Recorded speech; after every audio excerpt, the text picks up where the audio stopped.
This is VOA Africa.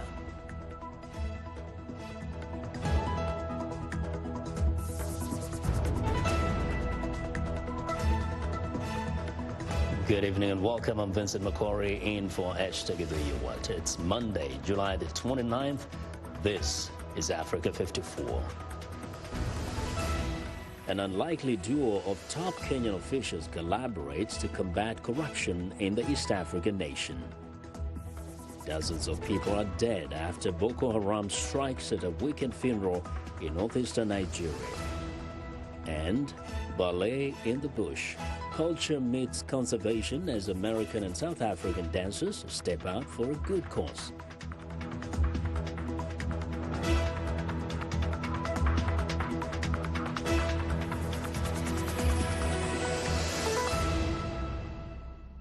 An unlikely friendship has formed in Kenya between the top prosecutor and police investigation chief as the duo seeks to combat corruption at the highest levels of the country's government. Serena Chowdhury reports. One comes from wealth, the other from the slums. One is Kenya's top prosecuting chief, the other head of Kenya's police investigations department. Together, Northern Haji and George Kinoti are a formidable team in a country notorious for graft, where around a third of the budget is lost to corruption. That's according to a 2016 estimate by the former head of the government's anti-corruption watchdog. People may as well start preparing themselves because more reds are going to be forthcoming. You can't call me and stop me. You can't stop me. Yeah, you can't. The duo are on a mission to tackle top-level graft and get offenders convicted. Just this week, the finance minister and other officials were charged with financial misconduct over the planned construction of 2 dams, marking the first time police have arrested a sitting finance minister for graft. But Haji and Kinoti are an unlikely pair in Kenya, where prosecutors and investigators are not generally known to work together. Kinoti, who has a reputation as a courageous and honest cop, says police are willing to work with Haji because of his experience and demeanor.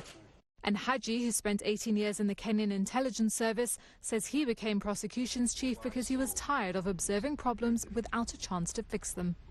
The pair first struck up a friendship while working together on investigations into organized crime, when Haji would supply Kinoti with intelligence.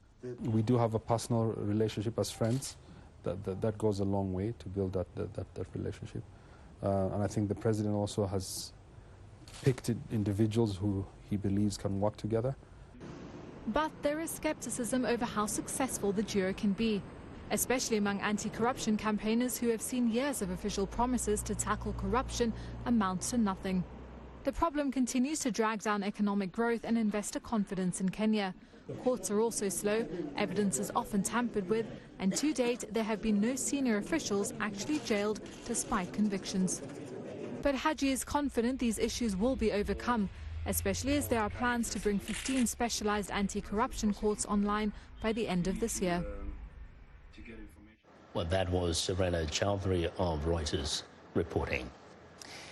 Now, in northeastern Nigeria, Boko Haram militants have killed at least 65 people at a funeral that's, according to local officials, revising an earlier death toll of 23. Dozens more bodies were discovered following the assault Saturday by gunmen on a village close to the regional capital, Maiduguri. During the burial, they attacked them at the graveyard. Immediately they killed 21. Later, when the remaining people heard about it, then they went after them. They still killed them. That makes the total up to 65. Bulama says he thought the attack was in revenge for the killing of 11 Boko Haram fighters by the villagers 2 weeks ago. Nigerians last week marked the 10th year anniversary of the rise of the Boko Haram insurgency, which has killed more than 30,000 people, displaced millions, and created one of the world's largest humanitarian crises. Boko Haram violence also has spilled into neighboring Chad, Niger, and Cameroon. Now to Sudan, where at least 4 school children and 1 adult were shot and killed as security services broke up a protest in the city of El Obeid Monday, according to campaigners. A group of doctors linked to the opposition say the 5 were shot during a demonstration by high school students in northern Kordofan state. The doctors group did not give any details on what triggered the protest in El Obeid, located 400 kilometers southwest of Khartoum. So far, there has been no statement on the incident from state security services or from Sudan's military leaders. In northern Somalia, a U.S. airstrike has killed a facilitator for an Islamic State-aligned militia. That's according to a statement Sunday from the U.S. Africa Command. No other details were given about Saturday's airstrike in the northern Golis mountain region. Al-Shabaab, the terrorist group responsible for Somalia's main Islamic insurgency, has sworn allegiance to Al-Qaeda and frequently fights with the splinter militia in the north that pledges its allegiance to the Islamic State extremist group. Now, agriculturalist Lauren Godwin wants children to develop a passion for ethical agriculture as Ghana's capital, Accra, expands. Green spaces are diminishing and fast food starts are becoming normal. Godwin is teaching kids where their food comes from and how to grow it themselves. Stacey Nart reports from Accra. Tucked away in one of Accra's few green spaces, children are spending their school holiday learning about ethical agriculture and healthy living. Ghana, like many nations across the world, is seeing a rise in fast food consumption and the associated health risks. Fried local street food and fast food restaurants are common sights throughout the capital. Camp founder Lauren Goodwin, who relocated from the US to Ghana, sees people, especially in cities, become disconnected from their food source. I know that children need to be a part of this. This can't be a conversation that we just keep for adults. It can't be. You know, we're growing and we have our young people that are coming up. It is so important for them to be exposed to this thing. They need to know how food grows. Through July, the children have been learning about all aspects of ethical agriculture, from composting to creating natural pesticides. I have been planting, germinating, sowing, harvesting, and also sometimes we tasted the herbs, and sometimes we brought some vegetables home. Goodwin worries about the health impact poor diets have on black communities. Educating children about the power of plants will also empower their families and eventually the wider community, she says. Parents say the camp is both informative and fun for their children. They come home from the day camp eager to share their new knowledge, says mother Aziza Atta.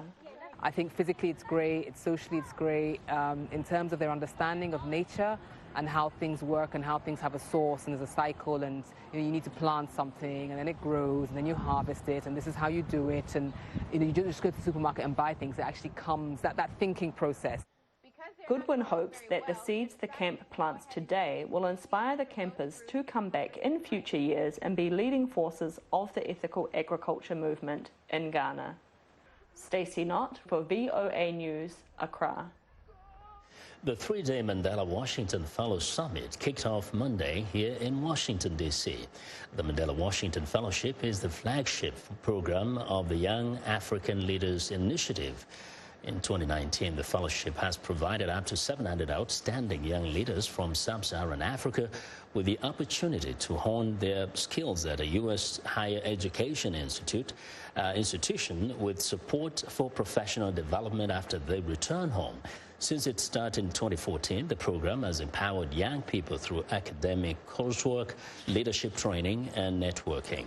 Early Monday, participants were addressed by Dr. Ben Carson, Secretary of the U.S. Department of Housing and Urban Development, and Kay Coles James, President of Heritage Foundations. The brilliant minds represented here are going to be the leaders, not only on the American stage and the African stage, but on the world stage in the future. And each one of you is not just a cultural ambassador of your nation, but you're going to be the ones who have unique knowledge and wisdom to spread to the rest of the world. I am delighted that we have the opportunity to host you here. I think it was important for us to have the opportunity to interact from you, to be challenged by you, and to learn from you. This has been a two-way street, an opportunity, not just for you to learn from us, but for us to learn from you. Now, the fellows who are between the ages of 25 and 35 have established records of accomplishments in promoting innovation and positive impact in their organizations, institutions, communities, and countries. Viewers, Dilly Diko is talking to some of the 2019 Yali participants and joins me now live here in Washington. Hello, Dilly. Hello, Vincent. Good afternoon. Good afternoon. Now, first, give us kind of an idea of what is the focus of the program this year and also the kind of atmosphere there where you are. Vincent, let me start by the atmosphere. The atmosphere is extremely positive. People are very excited. The participant brings fresh and great ideas from the continent. And the main focus of this year's program is on public management, business and civic engagement. And here with me, I have Victor Nalule, and she will tell us about her experience. Hello, Victor. Tell us about your experience this year. Hey, Della. Oh, my God. Thank you for this opportunity. My experience here has been so enriching in terms of diversity, you know, getting 700, people from Africa and then bringing in back to America and then sharing the same experience around with one another and then learning learning a lot on leadership back here in America has been so amazing for me and the team. It has been really, really a good experience, and we believe it's a big impact for me as a leader back to Africa. Tell us what it means to you to be a Mandela Fellow. Oh my God, what it means for me to be a Mandela Fellow is network and opportunity. What do I say here? Like, I believe that getting into this, it means like I'm going to go back home and, and then impact thousands of the voiceless youth out there and bring them onto the board, and we say we can work together to make Africa a better place. So being a Mandela Fellow, it means that I have the opportunity to work with the leaders back home and learn more and, come together and we work together to change our community. Tell us a little bit more on how you're going to utilize your experience here, like when you're going to go back and how you're going to input that in your project.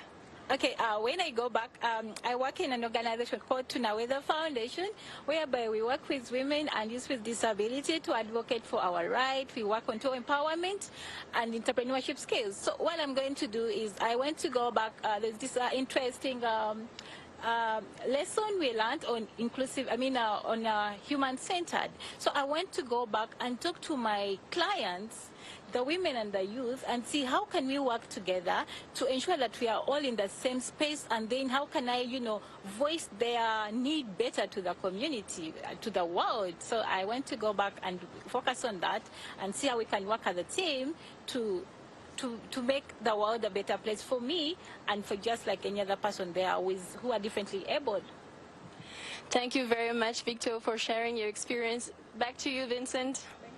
Well, Dilly, excellent reporting as always. That's viewers Dilly Diko reporting live from here in Washington. Well, we're excited to hear what you think about Africa 54. Join the discussion on Facebook. The address is Africa 54. We're also streaming our broadcast live on Facebook. Please watch and share our show with your friends. Also, check out our headlines 24/7 on voaafrica.com. Still to come, American dancers join South African ballet talent for their art and to save endangered species.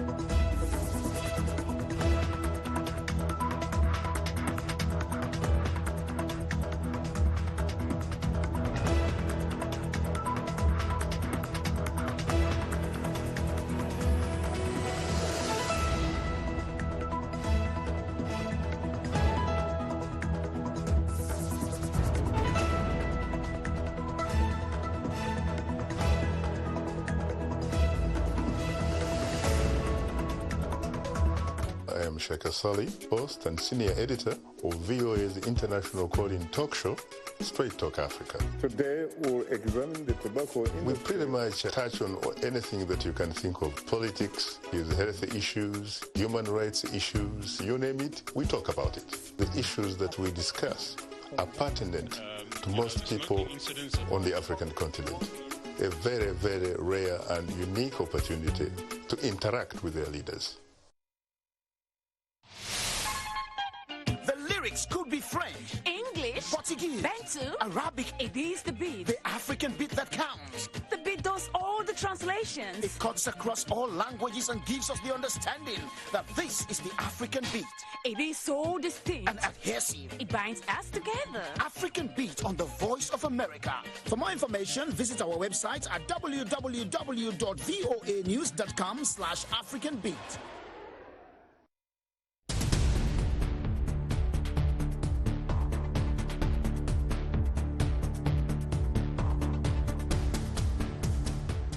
Well, protecting the environment and cultural heritage are the focus of the annual Ballet in the Bush initiative.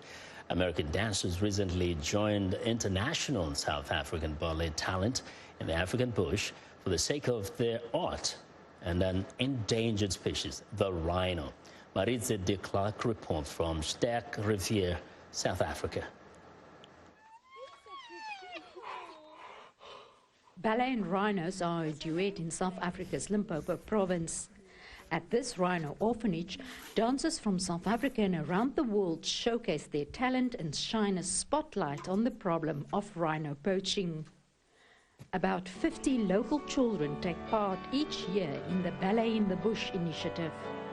Prima ballerina Adihades Almeida was among the first participating international dancers in 2014. I was scared at first, but then I thought it was fine. It was actually amazing to have them so close. I mean, I came back for the experience, but also because of the good cause of like saving the rhinos, and I think it's just fantastic. The goal is to promote ballet in the impoverished Limpopo province with the help of well-known teachers and dancers. Another goal is to create awareness about rhinos and the need for their protection, especially from poachers.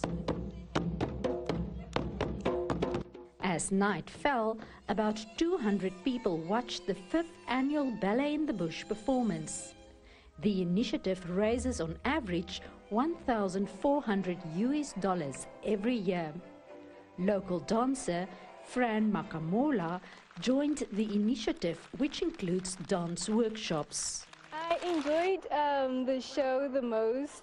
I learned a lot of new things, and I also enjoyed watching the rhino and learning about the rhinos and that they're very special animals and we should care for them more. Over the years, ballet talent based in the US have also been part of the program. It shows that there is this working together and willing and wantingness to help achieve in South Africa what they have achieved in the United States of America. At the Rhino Orphanage, substitute mums help raise and rehabilitate calves at a cost of about $850 each per month.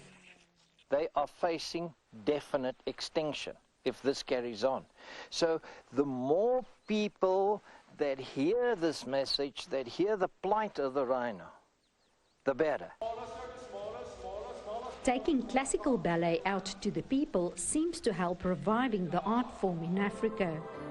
Joburg Ballet's social media campaign to make ballet more popular, accessible and relevant in South Africa won multiple international awards. What ballet can do is not only inform but also educate. One piece of content that we did was around the Cape Town drought, and what we borrowed from our African context is the Rain Queen to bring to attention the plight of the environmental damage that's happened due to the shortage of water.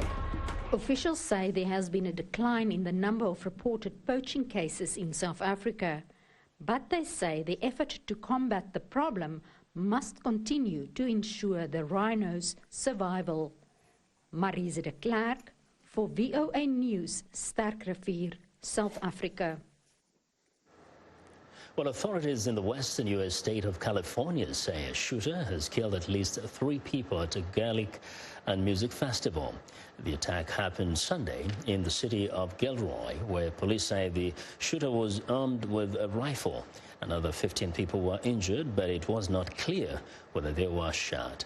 Gilroy Police Chief Scott Smythe says the incident started at about 5:41 p.m. local time, and the police quickly engaged the suspect and shot him dead. Smythe also says the suspected shooter appears to have entered the festival grounds by cutting through a fence. People attending the festival were required to go through a security screening with metal detectors and bag checks. So far, investigators do not have a motive for the shooting. Well, in a series of tweets over the weekend, U.S. President Donald Trump lashed out against one of his most vocal Democratic critics, attacking Congressman Elijah Cummings and calling the Maryland lawmakers' district a disgusting rat and rodent-infested mess. The comments are sparking a major backlash from critics, calling the language racist and unacceptable. Here's VOA's Elizabeth Chenoff. President Trump renewed his attacks against Democratic Congressman Elijah Cummings, one of the president's fiercest critics on Capitol Hill. Taking to Twitter, Trump called the Maryland lawmaker a bully, writing, quote, "If he spent more time in Baltimore, maybe he could help clean up this very dangerous and filthy place." The reaction in and around Washington was swift. It is completely unacceptable for the president to attack a vibrant American city. I wouldn't be doing those, right? I wouldn't be tweeting this way. Well, the president is, as he usually is, or often is, disgusting and racist. Cummings, a 13-term member of Congress, has slammed the Trump administration's treatment of migrants in detention centers along the U.S.-Mexico border. None of us would have our children in that position.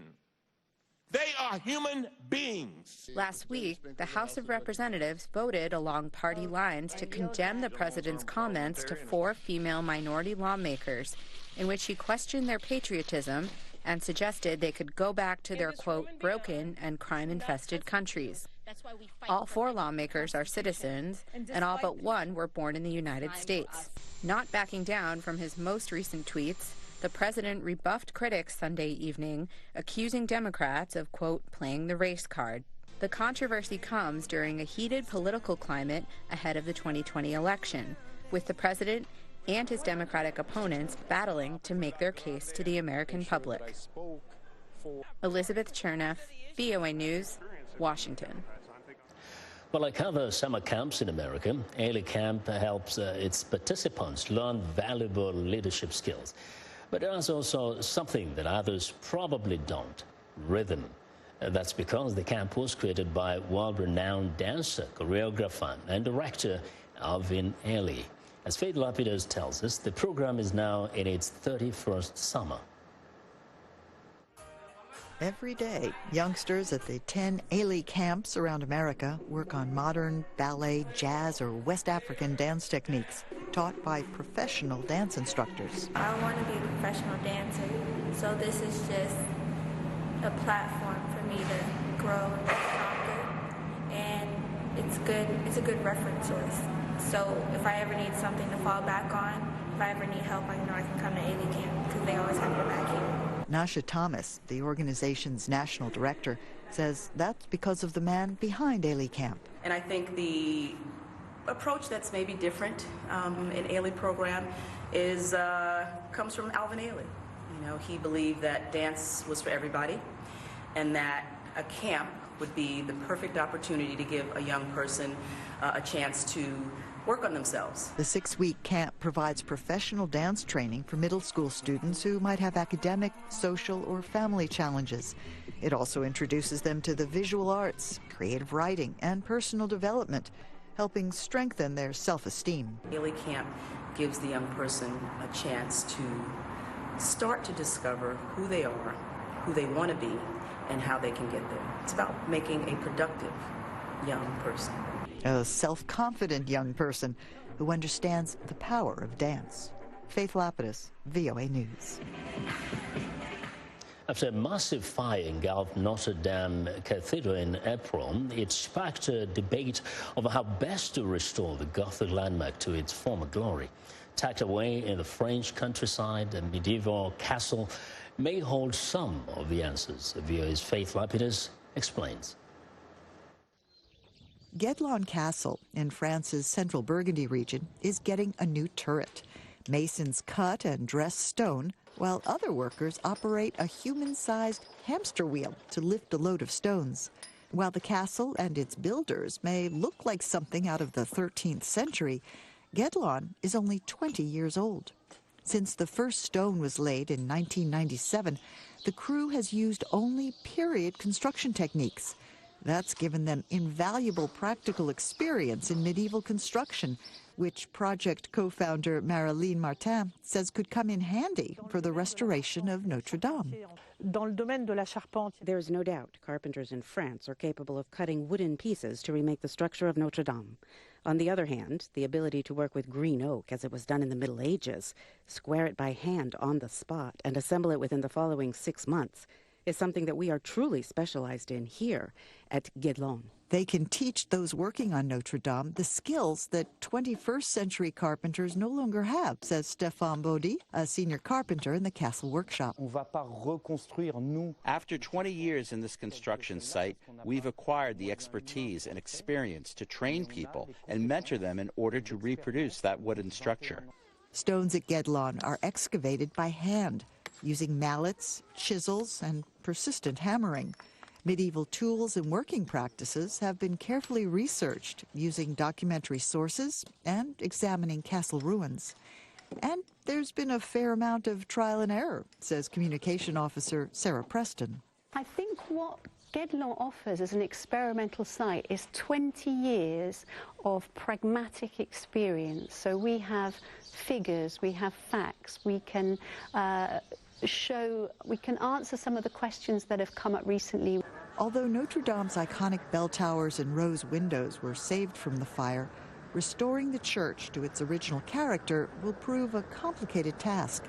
While the Guédelon team will not be involved in the actual restoration, their medieval technical knowledge will help the architects and scientists who are evaluating the cathedral's structural condition in advance of any work. I think we can be as an inspiration to say that these techniques built the monuments that we still admire today, and these techniques can be used to restore them, and they can stand for another 800 years.